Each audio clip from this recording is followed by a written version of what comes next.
as well as pushback from Donald Trump on congestion pricing. And is it working?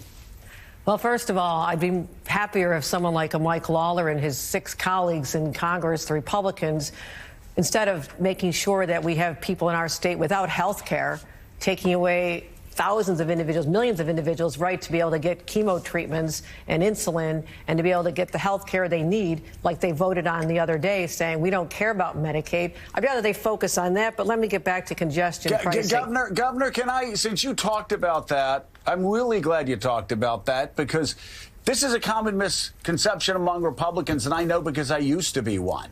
Most Republicans don't understand how much rural health care is controlled, is powered by, is supported by Medicaid.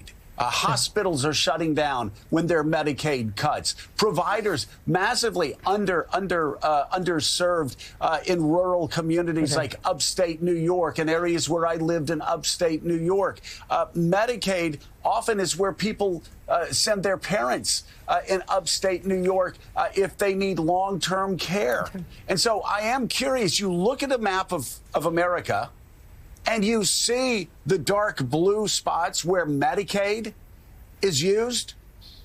Upstate New York is one of those places. I'm wondering, what with these Medicaid cuts that Republicans are promising right now, what would these Medicaid cuts do to people who lived in communities like I lived in upstate New York?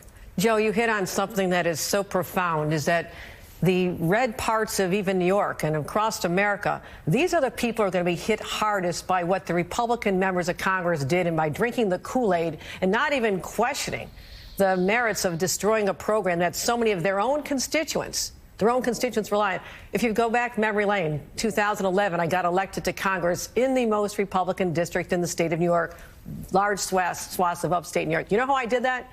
The Paul Ryan budget came out and declared war on Medicare. And I was able to take that as a long-shot Democrat that no one thought I had a chance to win and weaponize that and say, you did this to these seniors up in Wyoming County and Orleans County and Niagara County. You've hurt the health care system. You've made sure this little child who's got leukemia can never get treatment again because now their insurance company can drop them. That's how I won by a fairly good margin in a district that I had no chance in. That's what we have to remember. These Republicans need to own that vote starting now. Show up at their offices and say, as you ask what the impact is, Joe, I have rural hospitals on the verge of collapse. Doctors don't want to go there. But that does not mean I don't have high pockets of poverty.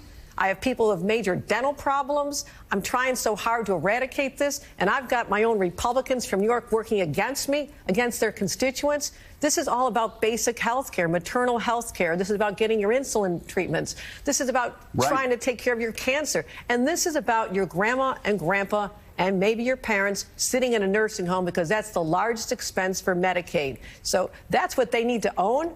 As I've said before, Joe, they break it, they own it. And you now own this. Well, and we're going to get to congestion pricing. I just want to finish on one thought that, again, I don't think most Republicans that voted this way know, or if they do know, man, it sure is a vote against their own constituents if they're from rural areas and they represent upstate New York. In rural America, almost 50% of children get their health care through Medicaid. About 20% of adults under the age of 65 get their health care from Medicaid.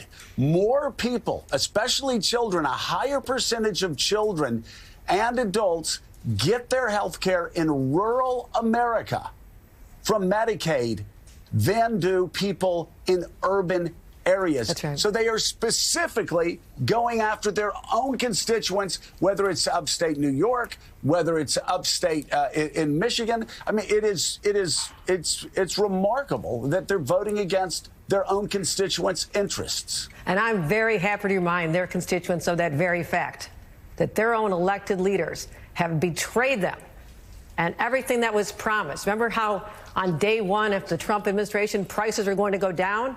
You know what the cost of eggs in New York City are, if you can even find them? You can't find them. It went up 40% since Donald Trump was elected. So instead of going down, they're going up even higher. So people are starting to wake up. They're saying, wait a minute, this is not what I thought I was voting for. Yeah. And it's happening even sooner than I thought. I mean, literally in the first few months here. I thought this would take a little longer, but my God, they're self-destructing so fast. Mike. You know, Governor, we're sitting